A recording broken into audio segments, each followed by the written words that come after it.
اعوذ باللہ من الشیطان الرجیم، بسم اللہ الرحمن الرحیم۔ یا ایہا الذین آمنوا لا تقربوا الصلاة وانتم سکاریٰ حتی تعلموا ما تقولون ولا جنبا الا عابری سبیل حتی تغتسلوا وَإِن كُنتُم مَّرْضَىٰ أَوْ عَلَىٰ سَفَرٍ أَوْ جَاءَ أَحَدٌ مِّنكُم مِّنَ الْغَائِطِ أَوْ لَامَسْتُمُ النِّسَاءَ فَلَمْ تَجِدُوا مَاءً فَتَيَمَّمُوا صَعِيدًا طَيِّبًا فَامْسَحُوا بِوُجُوهِكُمْ وَأَيْدِيكُمْ إِنَّ اللَّهَ كَانَ عَفُوًّا غَفُورًا۔ الم تر الی الذین اوتوا نصیبا من الکتاب طویل واللہ اعلم باعدائکم وکفی باللہ ولیا وکفی باللہ نصیرا۔ من الذین ہادوا یحرفون الکلم عن مواضعہ ویقولون سمعنا وعصینا واسمع غیر مسمع وراعنا لیا بألسنتہم وطعنا فی الدین ولو انہم قالوا سمعنا واطعنا واسمع وانظرنا لکان خیرا لہم واقوم ولکن لعنہم اللہ بکفرہم فلا یؤمنون الا قلیلا۔ یا ایہا الذین اوتوا الکتاب آمنوا بما نزلنا مصدقا لما معکم من قبل ان نطمس وجوہا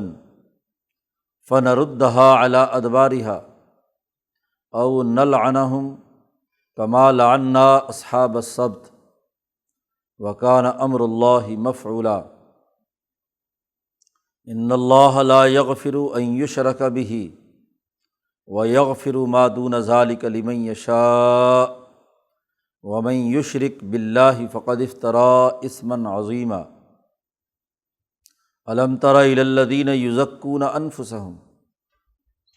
بل اللہ یزکی من یشاء ولا یظلمون فتیلا۔ انظر کیف یفترون علی اللہ الکذب وکفی بہ اثما مبینا۔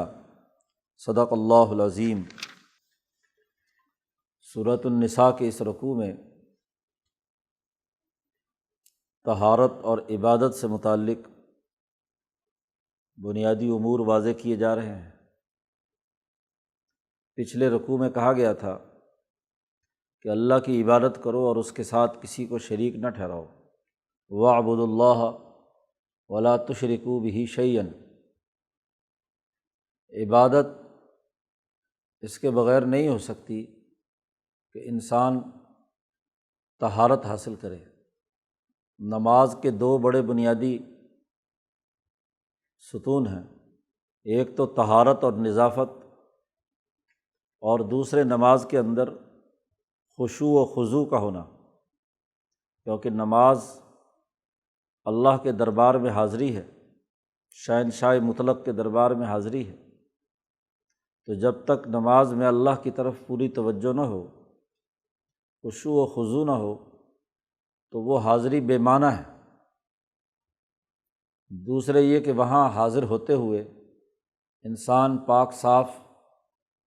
طہارت اور نظافت کا حامل ہو۔ اب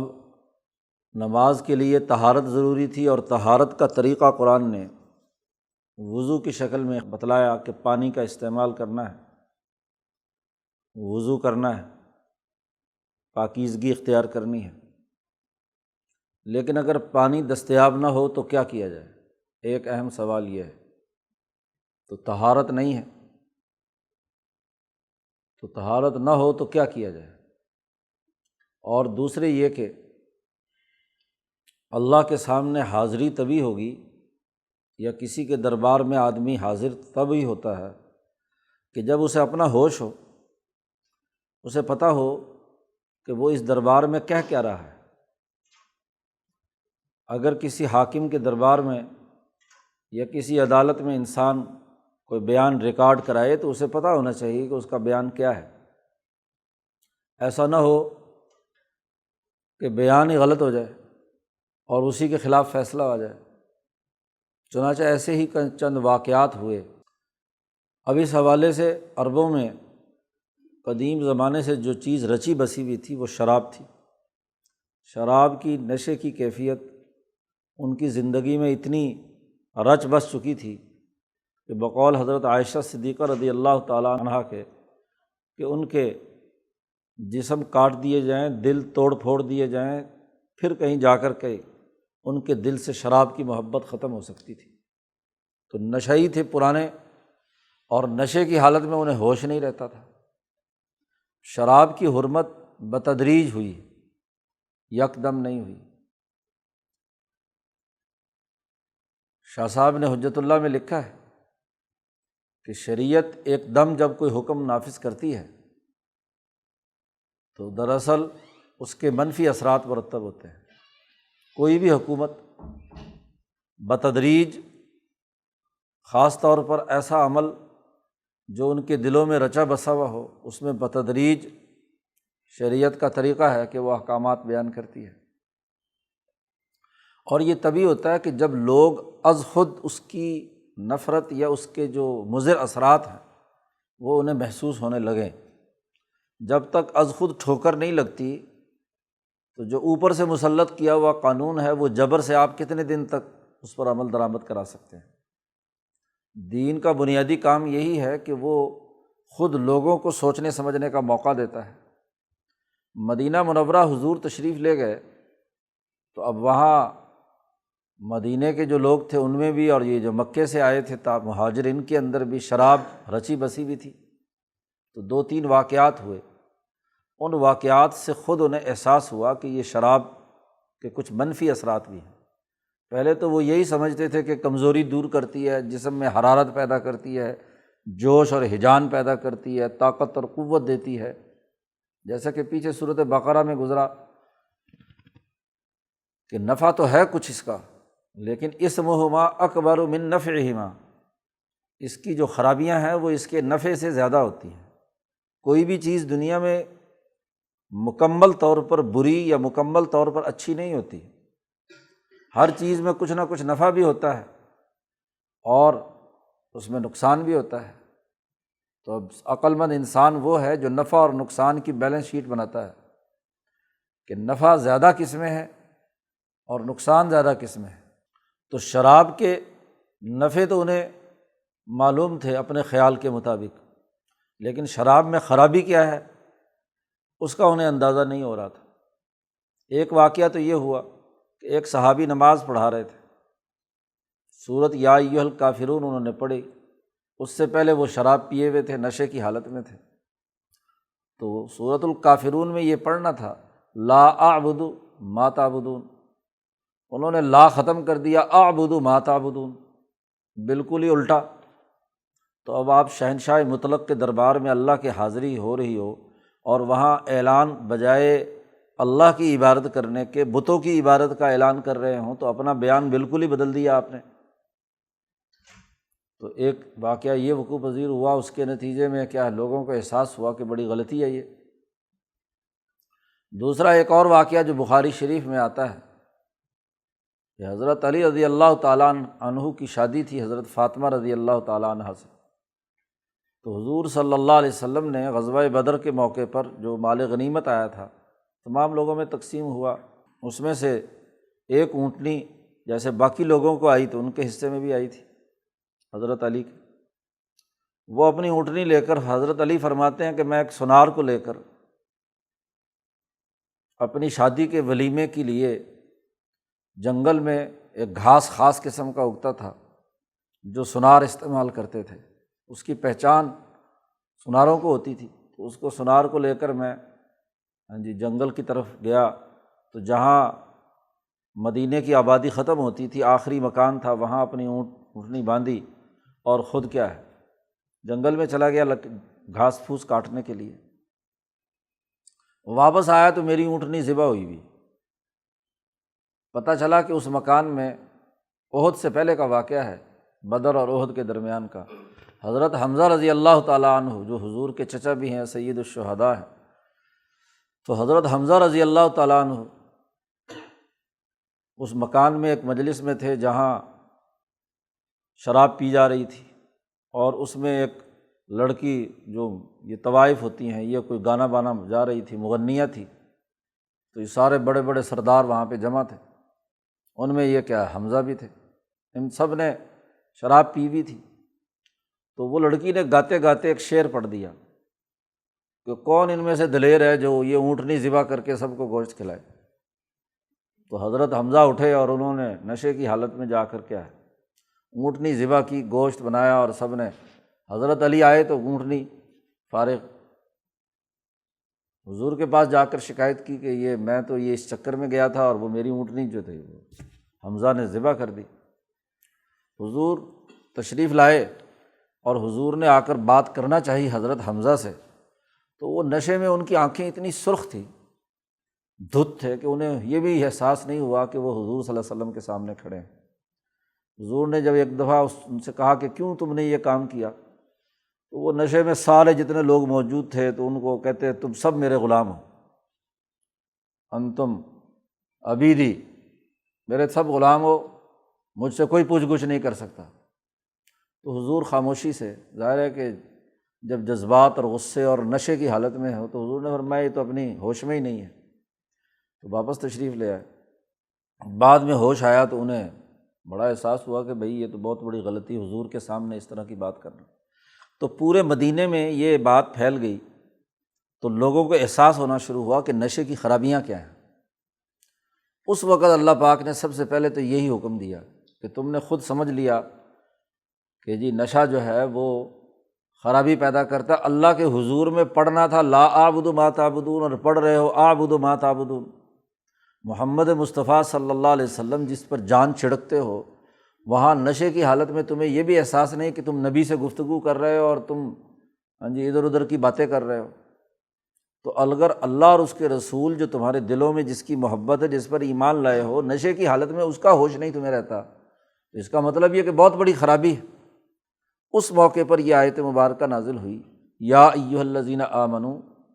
اے ایمان والو، لا تقربوا الصلاۃ وانتم سکارا، نماز کے قریب بھی مت جاؤ ایسی حالت میں کہ تم نشے میں ہو۔ تو نشے کی خرابی اور نماز سے دور رہنے کا حکم دیا، کیونکہ نماز میں ہوش ضروری ہے۔ کب تک قریب نہ جاؤ نماز کے؟ حتیٰ تعلموا ما تقولون، یہاں تک کہ تم جان لو کہ تم زبان سے کیا جملے ادا کر رہے ہو، یعنی نشہ اتر جائے تو اس کے بعد نماز پڑھو، نشے کی حالت میں نماز مت پڑھو۔ اب سب سے پہلا یہ قانون آیا،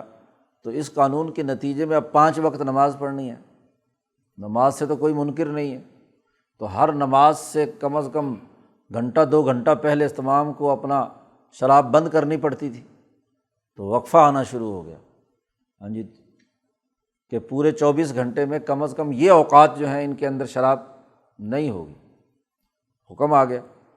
تو بتدریج اس طرح پھر اس کے بعد مزید خرابیاں اس کی سامنے آئیں۔ تیسرے درجے پر جا کر اللہ پاک نے آگے آیت آ رہی ہے، انما الخمر والمیسر والانصاب والازلام رجس من عمل الشیطان فاجتنبوہ، مکمل رک جاؤ، شراب گندگی ہے، ہاں جی، اس کے اندر ناپاکی ہے اور یہ شیطانی عمل ہے، اس لیے سب رک جاؤ۔ اب اس وقت تک اگلے 2-3 سال میں ان کے دماغوں میں شراب کی جو خرابیاں تھیں وہ سامنے آ گئی۔ تو جیسے یہ آیت نازل ہوئی تو حضور صلی اللہ علیہ وسلم نے اعلان کروایا پورے مدینے میں کہ جاؤ اعلان کر دو، یہ آیت پڑھ کر سنا دو کہ آج کے بعد شراب قطعی حرام ہے۔ تو ایک صحابی کہتے ہیں کہ ہم ایک گھر میں تھے، ہم شراب کے لیے جمع ہوئے تھے پینے، مجلسیں جو بھی ہوتی تھیں ان میں مشروب شمار ہوتا تھا وہ، تو فوری طور پر جیسے ہی وہ اعلان سنا تو سب نے اپنے اپنے اٹھا کر کے باہر گلی میں، تو مدینے کی گلیوں میں جیسے پانی اور سیلاب بہتا ہے ایسے شراب بہہ رہی تھی، ہر گھر سے کوئی 10 مٹکے 20 مٹکے 50 مٹکے شراب ہی شراب پوری گلیوں میں بہتی رہی۔ جب یہ اعلان ہوا تو حضرت عائشہ فرماتی ہیں کہ اگر پہلے دن یہ حکم دیا جاتا تو کبھی بھی یہ لوگ اس طریقے سے شراب سے ممانعت نہ ہوتی، لیکن جب خود انہیں خرابیاں اور تجربے سے معلوم ہو گیا کہ اس کے یہ نقصانات ہیں، تو بس ایک حکم آیا اور فوراً مکمل سٹاپ، اس کے بعد کسی نے کیا ہے ایک قطرہ بھی شراب کا نہیں چکھا۔ تو یہ پہلا مرحلہ تھا شراب کی حرمت اور خرابی کو بیان کرنے کا، اور اس موقع پر کہہ دیا کہ نماز چونکہ اللہ کے حضور میں حاضری ہے تو یہاں نشے کی حالت نہیں ہونی چاہیے۔ ایک تو نشے کی حالت میں نماز کے قریب مت جاؤ، دوسرا طہارت ضروری ہے، تو قرآن نے کہہ دیا ولا جنوباً الا عابری سبیل حتیٰ تغتسلوا، اگر تمہیں جنابت لاحق ہو جائے تو اس وقت بھی نماز کے قریب مت جاؤ، کیونکہ پاکیزگی اور طہارت کے بغیر بھی نماز نہیں ہوتی۔ حتیٰ تغتسلوا، جب تک کہ غسل نہ کر لو، جنابت کی حالت میں نماز نہیں ہوتی۔ لا تقربوا الصلاۃ، نماز کے قریب مت جاؤ جنوباً، جنابت کی حالت میں۔ الا عابری سبیل، سوائے راستے سے گزرنے کے۔ اب یہاں فقہاء محدثین نے اس کا مطلب واضح کیا ہے کہ اگر کوئی آدمی مسجد میں سویا ہوا ہے تو اب مسجد میں ناپاک آدمی داخل نہیں ہو سکتا، لیکن اگر بالفرض وہاں اس کو غسل کی حاجت پیش آ گئی ہے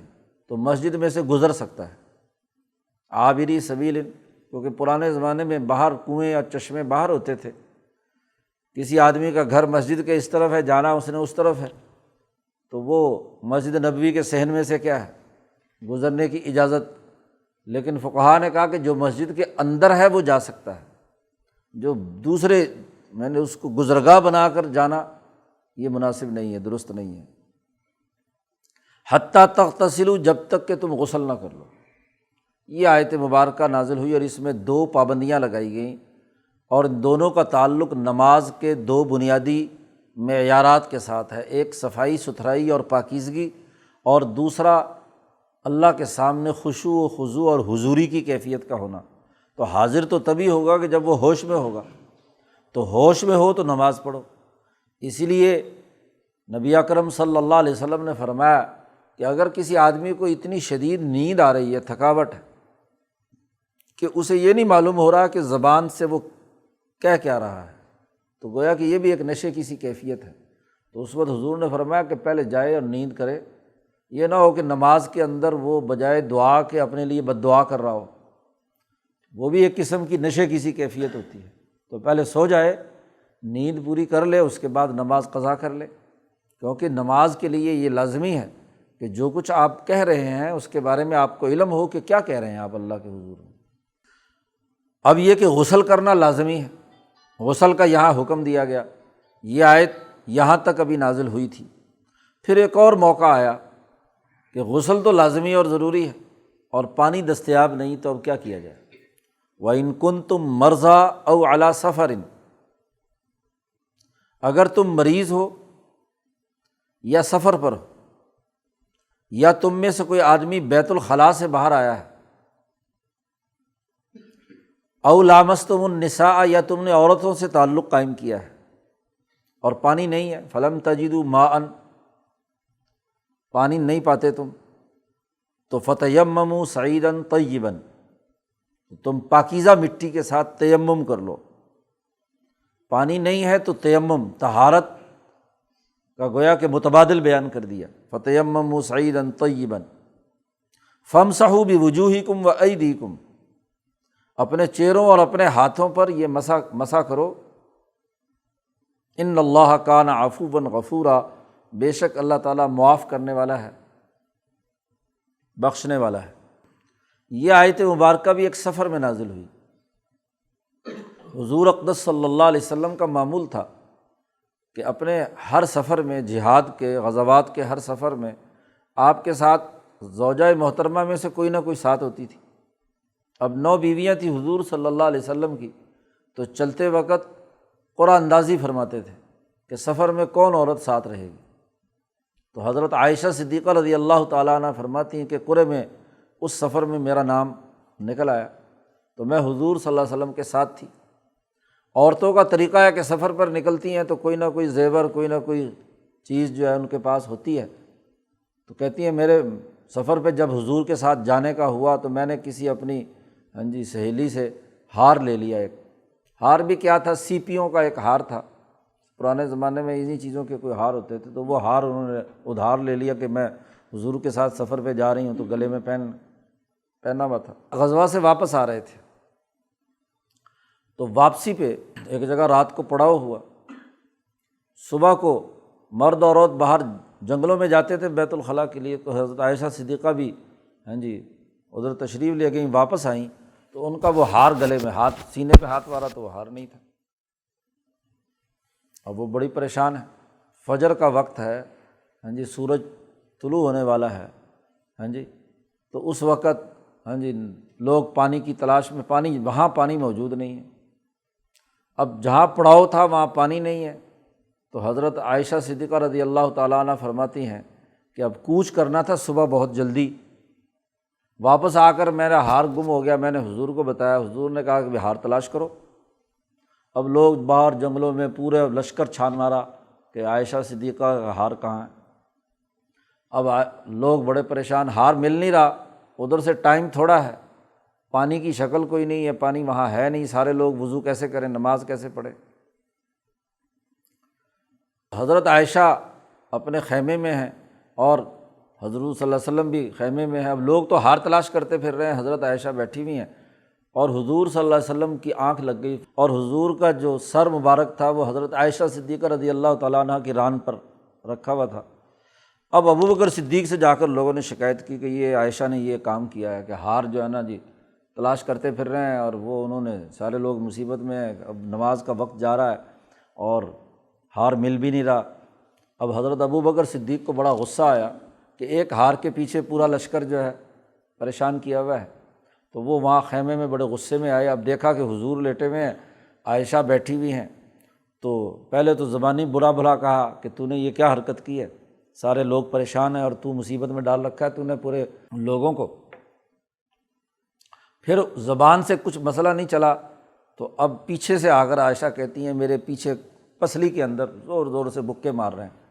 غصے میں ابو بکر صدیق کہ تیری وجہ سے سب مصیبت میں ہیں۔ اب سامنے آ کر مارتے اس لیے نہیں کہ حضور لیٹے ہوئے ہیں کہ کہیں اٹھ نہ جائیں۔ عائشہ کہتی کہ میں اپنی ٹانگ ہٹا نہیں سکتی، ہلا نہیں سکتی کہ حضور کی کہیں نیند نہ خراب ہو جائے، اور حضرت ابو بکر صدیق مکے لگا رہے ہیں دونوں طرف میرے۔ خیر اب وہ اتنے میں حضور صلی اللہ علیہ وسلم کی آنکھ کھلی، اب دن نکل رہا ہے، مسئلہ وہ ہے، تو حضور صلی اللہ علیہ وسلم ایک دم بیٹھے تو یہ آیت مبارکہ نازل ہوئی کہ وَإِن كُنتُم مَرْضَىٰ أَوْ عَلَىٰ سَفَرٍ، تم مریض ہو یا مسافر ہو، اور یا تم میں سے کوئی آدمی بیت الخلاء سے آئے یا جنابت کی حالت میں ہو اور پانی موجود نہ ہو، فَلَمْ تَجِدُوا مَاءً، تو تم پاک مٹی سے تیمم کر لو۔ تو حضور پر آیت نازل ہوئی، حضور نے سب سے کہا کہ بھی جاؤ تیمم کرو، سب نے تیمم کیا، اور تیمم کر کے حضور اقدس صلی اللہ علیہ وسلم نے نماز پڑھائی۔ تو اسید ابن حضیر رضی اللہ تعالیٰ عنہ انہوں نے آ کر ابو بکر صدیق سے کہا کہ اے ابو بکر، تمہارے خاندان کی مسلمانوں پر جتنے احسانات ہیں تو یہ کوئی پہلی برکت نہیں ہے تمہارے خاندان کی کہ تیمم کی آسانی پیدا ہو گئی، یہ بھی عائشہ کی وجہ سے ایک مسئلہ پیدا ہوا، اور اس کی وجہ سے کیا ہے، یہ ایک ہمیں سہولت حاصل ہو گئی کہ اگر پانی نہیں ہے تو تیمم کر لیا جائے۔ تو اس طرح تیمم کا حکم دیا گیا، اور فَامْسَحُوا بِوُجُوهِكُم، مٹی پر دونوں مار کر، چہرے پر پہلے اور پھر کونیوں تک کیا ہے، یہ تیمم کا طریقہ حضور اقدس صلی اللہ علیہ وسلم، یہاں دو چیزوں کا ذکر کیا، بِوُجُوهِكُم وَأَيْدِيكُم، مٹی خود پاکیزہ ہے، اس لیے حضور صلی اللہ علیہ وسلم نے فرمایا کہ گزشتہ امتوں کے لیے تو مٹی پاک نہیں تھی، لیکن میری خصوصیت یہ ہے کہ جعلت لی الارض مسجدا وطہورا، میرے لیے اس زمین کو، زمین کے ہر حصے پر سجدہ کرنے کی اجازت دے دی گئی۔ اور دوسرا پوری زمین کو میرے لیے پاک بنا دیا گیا کہ اس کے ذریعے سے طہارت حاصل ہوگی۔ یہ بھی اینٹی بائیوٹک ہے، تو اس لیے اس کے ذریعے سے کیا ہے، پاکیزگی حاصل کر سکتے ہو۔ تو چہرے اور ہاتھ، ان اللہ کان عفوا غفورا، اس سے پہلے جو کچھ غلطیاں ہو چکی ہیں، کوتاہیاں ہو چکی ہیں، اللہ پاک معاف کرنے والا، بخشنے والا۔ اب پہلے ایک حکم دیا تھا وَاعْبُدُ اللہ، اللہ کی عبادت کرنی ہے۔ عبادت کے لیے دو چیزیں لازمی اور ضروری تھیں، تو وہ یہاں بیان کر دی۔ اس کے بعد وہاں حکم دیا گیا تھا کہ اللہ کے ساتھ کسی کو شریک نہیں ٹھہرانا، لا تشرکوا بہ شیئا۔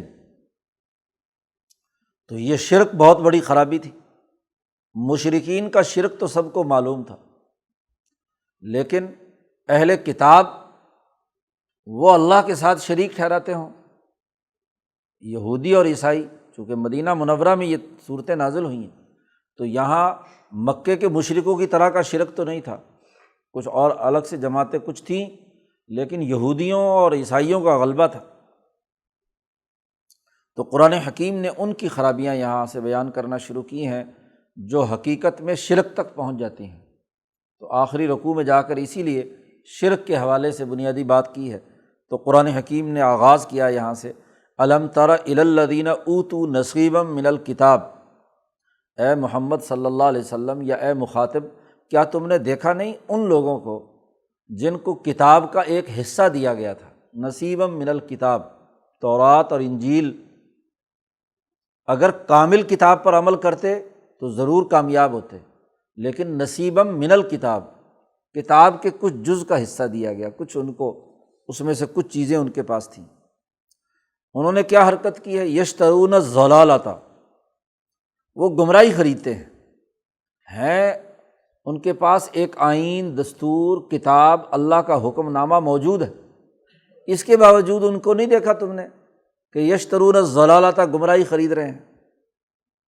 قرآن حکیم کا انداز اور اسلوب کیا ہے کہ کتاب جس کے پاس بھی ہے، تورات اور انجیل والوں کے پاس اگر کتاب ہے تو ان کی حرکت بھی ہے، اور اگر کتاب والے مسلمان بھی ہوں، منافقین بھی ہوں، کہ انہیں کتاب کا ایک حصہ ملا، ایمان لائے، اور پھر یشترون الضلالۃ، پھر گمراہی خریدیں۔ بھائی جس ملک اور قوم میں کوئی آئین، کوئی قانون، کوئی ضابطہ نہ ہو، وہ اگر کوئی غلط کام کرے تو کسی درجے میں کہا جا سکتا ہے کہ ان کے پاس کوئی کتاب، کوئی تحریری دستاویز یا کہ ان کو قانون کا علم نہیں رہا، اس لیے گمراہی اختیار کی ہے۔ لیکن کتاب ہونے کے باوجود، قانون اور آئین اور دستور ہونے کے باوجود بھی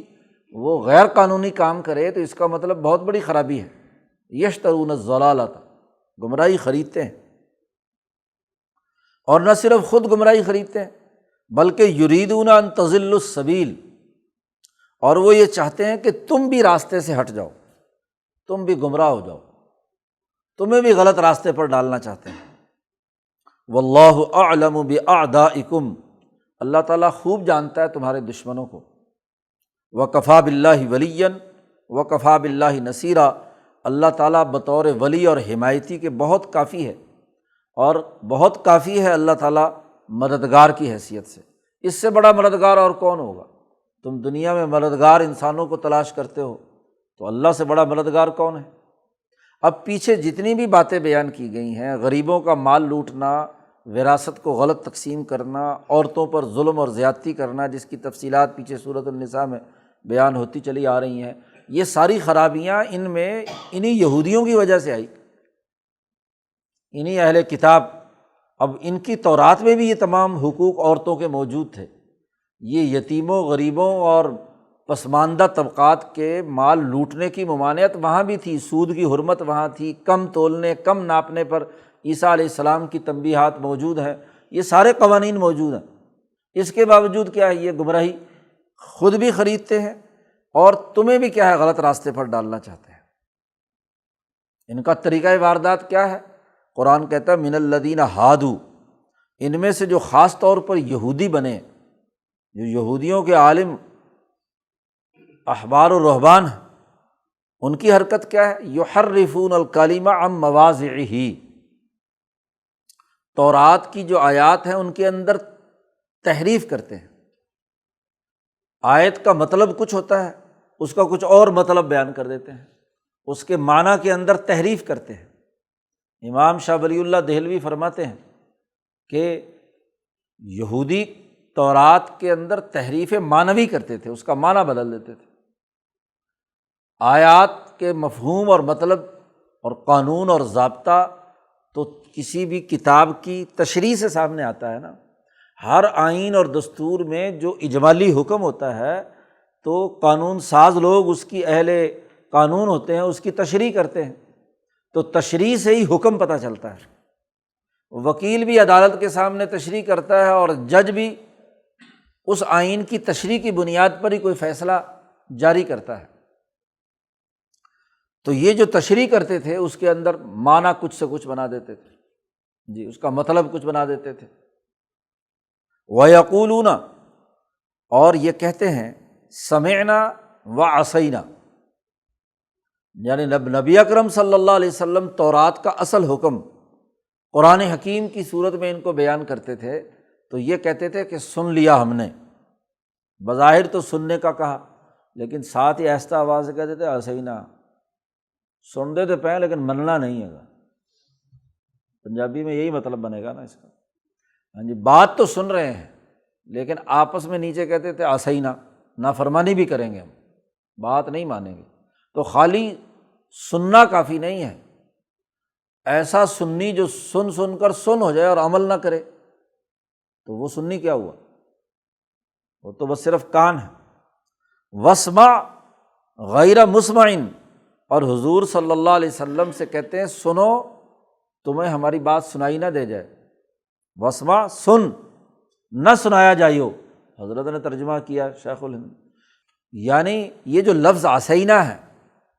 یا اپنا یہ پورا جملہ یہ تمہیں پتہ نہ چلے، ویسے سامنے کہیں گے ہاں جی بس ہاں جی،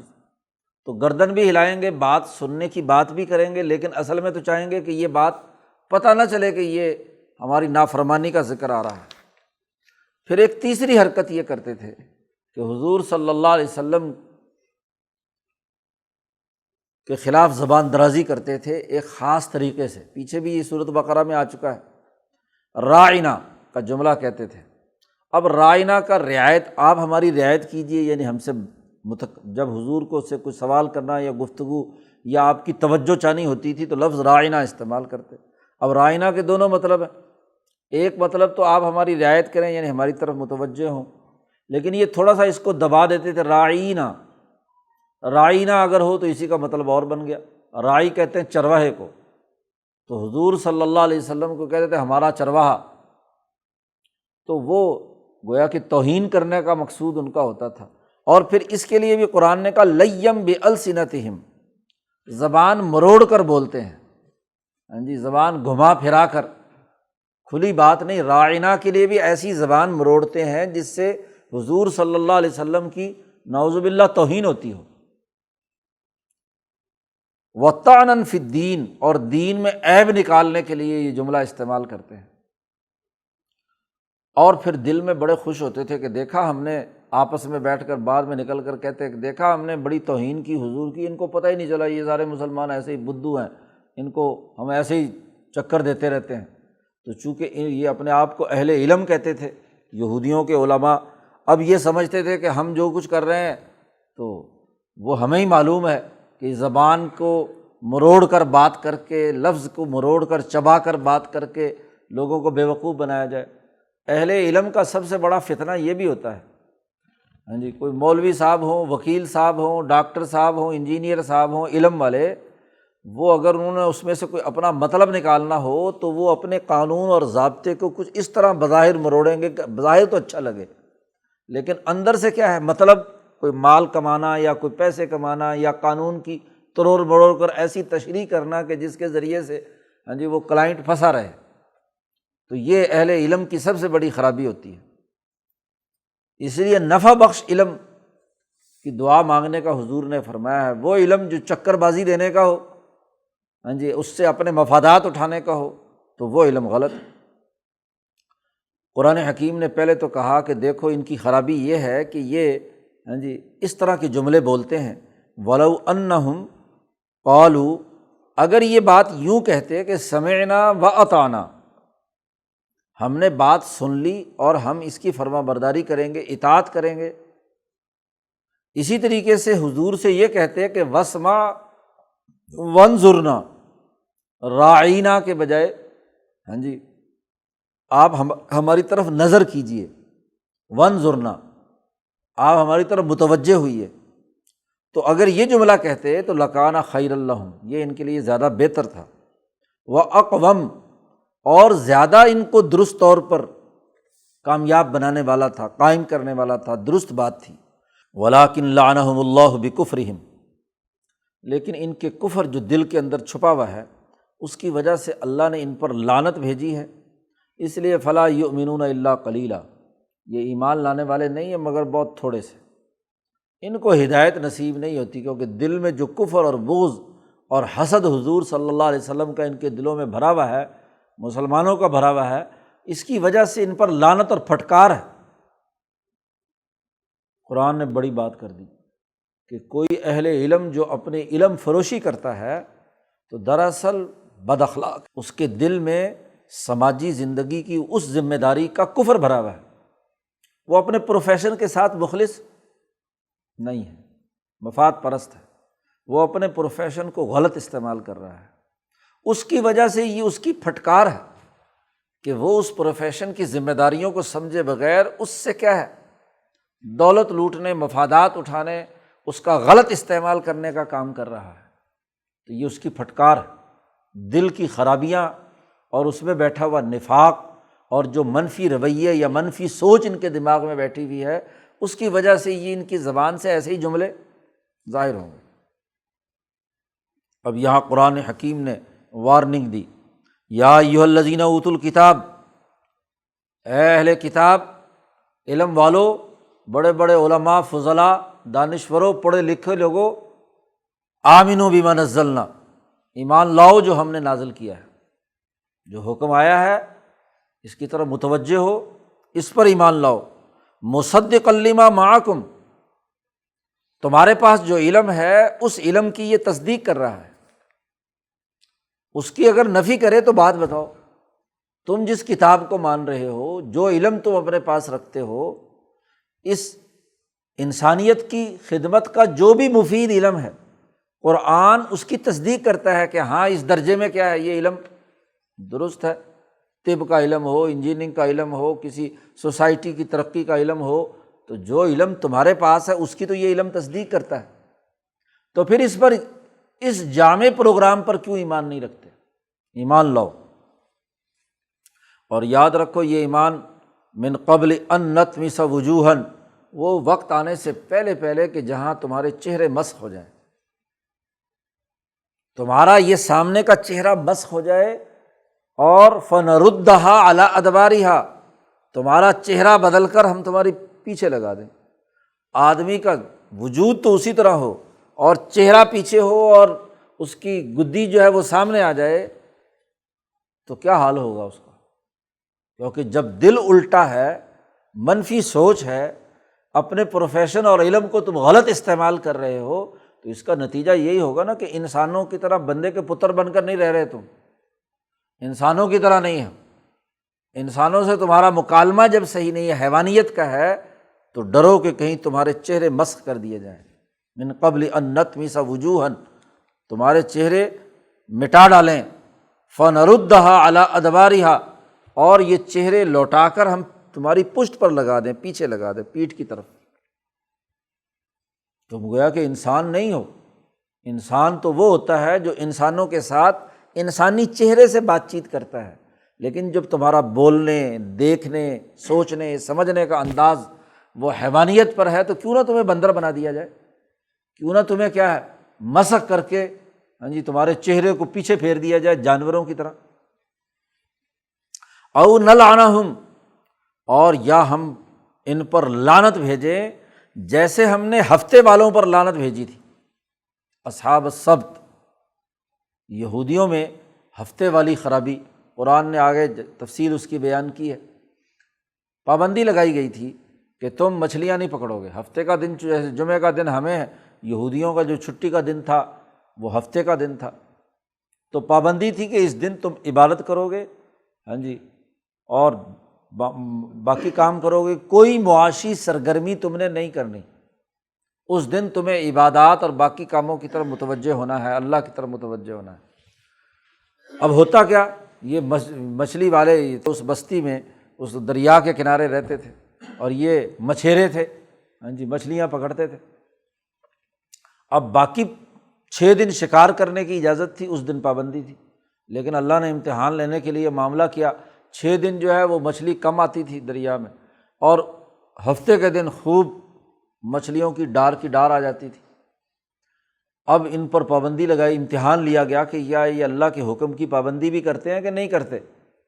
تو اب امتحان میں فیل ہو گئے۔ انہوں نے چکر کیا کیا کہ شکار اب بظاہر تو نہیں کر سکتے کیونکہ پابندی ہے، نبی موجود ہے، تو اس لیے بظاہر تو جال نہیں۔ انہوں نے کیا کہ بڑے بڑے تالاب بنا لیے، مچھلی آئی دریا میں تو وہ ہفتے کے دن وہاں سے ایک نالی بنا کر ایک اس طریقے سے پانی وہاں لے آئے کہ وہ مچھلی وہاں سے تھوڑا سا بند لگا دیا، اب جال سے تو پکڑی نہیں مچھلی، تھوڑا سا بند لگا دیا، وہ ساری مچھلی دریا میں سے کیا ہے تالاب کے اندر آ جاتی تھی، تالاب کے اندر آ گئی، اور دوسری طرف سے پانی کے نکلنے کا راستہ تھا، وہاں بھی جال وال لگا دیا کہ پانی جائے دریا میں، جیسے اوپر سے دریا آ رہا ہے تو پہاڑی علاقوں میں پانی کو نکال لیتے ہیں اپنی آبادی کے لیے، تو وہاں وہ ساری مچھلیاں جمع کر لیتے، دوسری طرف سے پانی نکال لیتے، مچھلی وہاں رک جاتی۔ تو جیسے ہی آگے اتوار کا دن صبح کو ہوتا تو ظاہر تالاب میں مچھلی کہاں جانی ہے، تو وہیں سے پھر شکار کر لیتے۔ یہ انہوں نے ہیلا نکال لیا مچھلی کے شکار کا۔ تو اب بجائے عبادات میں وہ اس دماغی سوچ میں رہتے تھے کہ کس طریقے سے ان مچھلیوں کو کیا ہے قابو کریں، اور ظاہر ہے کہ یہ کام جو طاقتور ہوتے تھے وہی کر سکتا ہے، بیچارہ غریب آدمی کا تو تالاب بنانا اور پانی روکنا، تو جو وہاں کے حکمران طبقے یا وہاں کے وہ جو احبار اور رہبان وہ یہ حرکت کرتے تھے۔ اللہ پاک نے سخت وارننگ بھی دی ان کو۔ اب ہوا کیا، وہ مچھلی پکڑ کر وہ کھاتے تھے، اب چونکہ اللہ کے حکم کی روح کی خلاف ورزی ہوئی، شکار تو ہو گیا نا، چاہے آپ نے اپنے تالاب میں بند کر لیا، اب وہ مچھلی جب تالاب میں رہتی تو اب ان کو فکر یہ نہیں ہوتی تھی کہ مچھلی جائے گی، تو بسا اوقات 1 دن 2 دن 3 دن اسی تالاب کے اندر رہتی، پانی بند کر دیتے، اس کے بعد چونکہ پیچھے سے صرف پانی آتا تھا، باقی دنوں میں مچھلی کم آتی تھی، تو وہ مچھلی سڑنا شروع ہو گئی، بدبودار ہو گئی۔ ایک تو اللہ کی طرف سے اللہ کے حکم کی خلاف ورزی کے نتیجے میں لعنت جب اللہ نے برسائی تو وہ پوری کی پوری مچھلی بدبودار ہو جاتی تھی۔ اچھا جی، اب ان کو بدبودار کا اندازہ ہی نہیں ہوتا تھا، یہ مچھلی کھاتے تھے، مچھلی سمجھ کر کھاتے تھے، اور جب وہ مچھلی جو بدبودار جس میں بیکٹیریاز پیدا ہو جائیں اور جن میں خرابی پیدا ہو جائے تو وہ تو سب سے زیادہ جسم کے اندر جا کر کیا ہے تو عفونت پیدا کرتی ہے۔ تو بتدریج یہ ایسی مچھلیوں کے استعمال کے نتیجے میں ان کی جسمانی حالت کیا بدلنا شروع ہوئی، اور اللہ پاک کی اس لعنت سے ان کے چہرے مسخ ہو گئے، جی ان کے چہرے مسخ ہو گئے، اور وہ سب کے سب کونوا قردۃ خاسئین، قرآن نے کہا ہے کہ ہو جاؤ بندر، جی ذلیل اور رسوا ہونے والے۔ تو انسان سے بندر کی حالت میں کیا ہے وہ بدل گئے۔ جنگلوں سے مچھلی آتی تھی، تو اس پانی کے اثرات اور بدبو کے اثرات، اور تالابوں میں بندر آ کر پانی وانی پیتے تھے تو ان کے جو جراثیم ہیں وہ اس کے اندر داخل ہوتے، اور مچھلیوں کے اندر تو مچھلیوں کے ذریعے سے ان کے جسم میں جاتے، اور وہ پورا کا پورا کیا ہے انسانیت بس ہو گئی، بندر بن گئے۔ اب وہ بندروں کی طرح پھر رہے ہیں، اور وہ چونکہ عذاب کے طور پر تھا تو 3 دن سے زیادہ جسم میں سڑان پیدا ہو جائے، کینسر پیدا ہو جائے، تغیر و تبدل پیدا ہو جائے، چہرہ مسخ ہو جائے، تو کچھ دن بندہ زندہ رہتا ہے نا، زیادہ دیر تو نہیں رہ سکتا۔ تو جتنی اس کے اندر مدافعت قوت مدافعت ہوتی تھی تو چند دن زندہ رہتے تھے، اور پھر ان کا جسم پھٹتا، بدبودار پورا جسم ہو جاتا اور مر جاتے سارے۔ تو قرآن نے کہا جیسے ہم نے ان بندر والوں کو، وہ ہفتے والوں کو بندر بنا دیا تھا، تو کہیں ہم تمہیں بھی کیا ہے اسی طرح بندر نہ بنا دیں۔ منفی سوچ انسان کی جسمانی ساخت کو بھی متاثر کرتی ہے، جی جس طرح کی اس کی سوچ ہوتی ہے تو اسی طرح کے رویے رکھنے والے جانوروں کی عادات جب اس کے اندر آتی ہیں تو ویسا ہی جسم بھی بن جاتا ہے۔ جو درندہ صفت لوگ ہوتے ہیں ان کے چہرے بھی کیا ہے بھیڑیوں اور شیروں کی طرح بن جاتے ہیں۔ ماشاءاللہ پاکستانی قوم تو خود شیروں کا ماسک لگائے پھرتی ہے کہ ہم درندے ہیں، پھاڑ کھا جائیں گے، جو بھی کچھ ہوگا لوٹ لیں گے، سب کچھ مار لیں گے۔ تو جو خود ہی درندوں کو لے کر بیٹھے ہوئے ہوں، ماشاءاللہ خود تیر ہیں جو دوسروں کے سینوں میں ہاں جی پیوست ہونا چاہتے ہیں، خود ہی بلے لیے ہوئے ہیں بندوں کو مارنے کے لیے، گیند کو مارنے کے لیے، تو خود ہی ایسے نشان رکھے ہوئے ہیں، کوئی ہاتھی، کوئی شیر، کوئی کچھ ہاں جی۔ تو اس سے زیادہ بڑی حماقت کیا ہوگی کسی قوم کی؟ تو جو حرکت کر رہا ہے، جس طرح کا رویہ ہے، جسمانی ساخت بھی اس کے مطابق بنتی ہے۔ حرام کھاتا ہے تو اس حرام کے اثرات بھی کیا ہے ظاہر ہوتے ہیں۔ وہ دلی میں ایک بزرگ جو ہیں وہ ہر وقت پردہ رکھتے تھے، چادر جسم پر اپنا آنکھوں پہ ڈالے رکھتے تھے، بعض لوگ رومال جیسے چھپا کر۔ تو کسی نے کہا کہ حضرت صاحب آپ یہ کیا ہر وقت رومال رکھتے ہیں؟ تو انسانوں کے اندر تو انسانوں سے مکالمہ کیا کرو، دیکھا کرو لوگوں کو۔ تو حضرت نے فرمایا کہ یہ سارے بندر اور سور جو ہیں ان کو میں کیسے دیکھوں؟ مجھے تو ان کے چہرے جتنے بھی ہیں سب کے ہاں جی وہ بندر اور خنزیر نظر آتے ہیں، شیر نظر آتے ہیں، درندے ہیں، یہ بھیڑیے ہیں۔ تو ان بھیڑیوں سے میں جنگل کے اندر ان کے ساتھ میں سامنا کروں تو مجھے چونکہ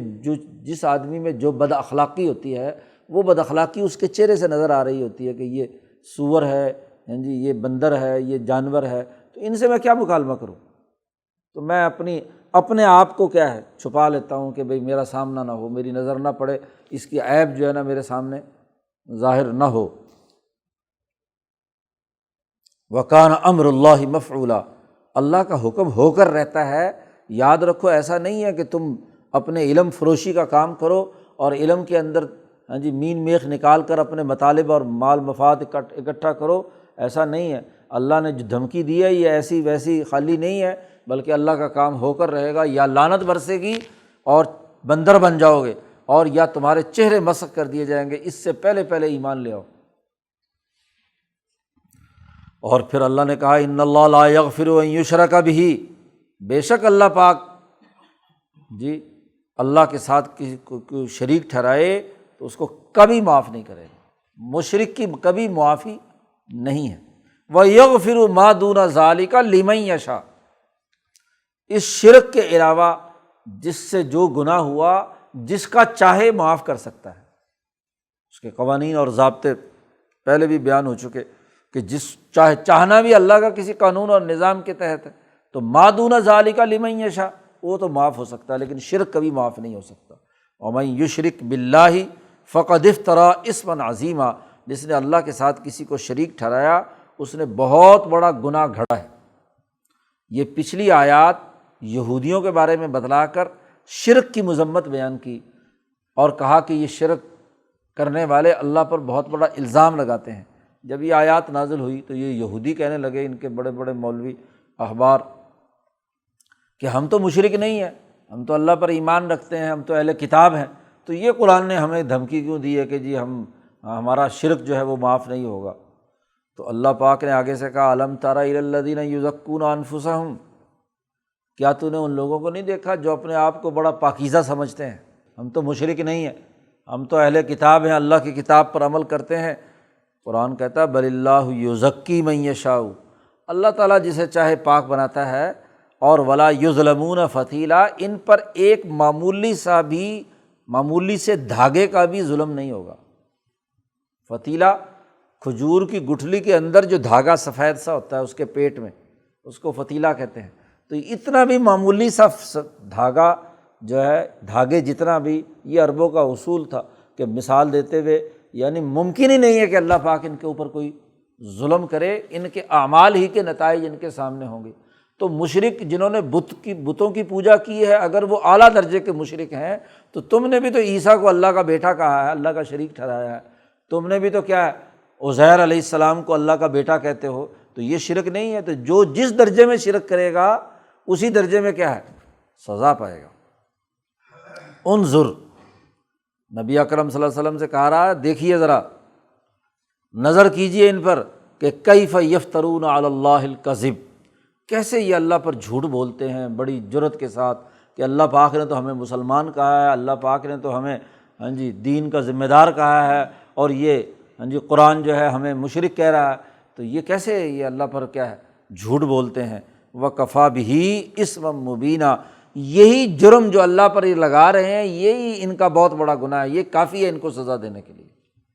کہ اللہ نے ایک بات نہیں کہی اور اس کو یہ اللہ کی طرف منسوب کر کے بات بیان کر رہے ہیں اور پھر جھوٹ گھڑ رہے ہیں، تو اس کی سزا ضرور ان کو مل کر رہے گی۔ تو قرآن حکیم نے یہاں ان اہل کتاب کی جن میں یہ تمام خرابیاں، جن کی وجہ سے یہ خرابیاں اہل عرب میں آئی تھیں، عورتوں کے حقوق توڑنے، مالی معاملات میں بددیانتی اختیار کرنے، وراثت کے غلط نظام کو جاری کرنے، اسی طریقے سے دوسروں کے مال کو لوٹنے، ہاں جی، عبادات میں کوتاہی کرنے، شرک اور کفر کرنے کی جتنی خرابیاں ان کی وجہ سے آئیں اس کی مذمت کی ہے۔ اور آگے اس صورت کے آخری حصہ جتنا بھی یہاں سے آگے تک ہے، زیادہ تر یہاں اب یہودیوں کی انہی خرابیوں کی مذمت اور انہی سے مکالمہ اور مباحثہ ہے کہ پہلے تو جو اہل عرب تھے ان کو تو واضح دو ٹوک قانون بیان کر دیا اور انہوں نے مان لیا، لیکن یہ اپنے آپ کو علم کے علمبردار کہتے تھے اور علم کے علمبردار کہتے ہوئے بہت ساری اس کے اندر ایسے قانونی نکتے اور زبان مروڑ کر بات کرنے کا عمل تھا، تو اس کی رد میں قرآن حکیم نے یہاں سے لے کر آخر صورت میں ان کی دیگر خرابیاں بھی بیان کی ہیں اور ان تمام کی تردید کی ہے۔ اللہ تعالیٰ قرآن حکیم کو سمجھنے اور عمل کرنے کی توفیق عطا فرمائے۔ اللہ